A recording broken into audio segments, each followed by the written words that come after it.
আমরা জম্মু পার করে দিয়েছি, এখন শ্রীনগরের দিকে যাচ্ছি। তো এক জায়গায় দাঁড়িয়ে টোলের ওখানে দাঁড়িয়ে খাওয়া দাওয়ারের জন্য ইয়ে করতেছি, কারণ আমরা তো নিজেরা রান্না করে খাচ্ছি, কোনো হোটেলে খাচ্ছি না। হ্যাঁ, সেটা বলা ভুল হবে, মাঝে সাঝে আমরা খাচ্ছি যতটাই পারতেছি নিজেদের খরচায় চলতে। তো এখন গ্রুপের সব খাওয়া দাওয়াতে ব্যস্ত, রান্নাবান্না করতে। সেই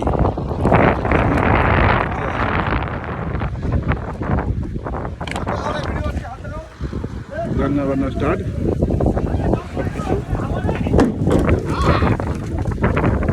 ভীষণ হাওয়া হচ্ছে এখানে, ভীষণ হাওয়া হচ্ছে। কোনো জিনিসের উপর থেকে চাপা সরাবে না, চাপা সরালে কিন্তু উড়ে যাবে সেই জিনিস। চাপা জিনিস সরাবা না। গ্যাসটা কি জ্বালিয়েছিস? হাওয়া তো এই থেকে আসতেছে, এইদিকে দে, এইদিকে দে। দেখেছো, সব শুরু হয়ে গেছে। কে কাকে বুঝায়, কে কাকে বুঝাবে।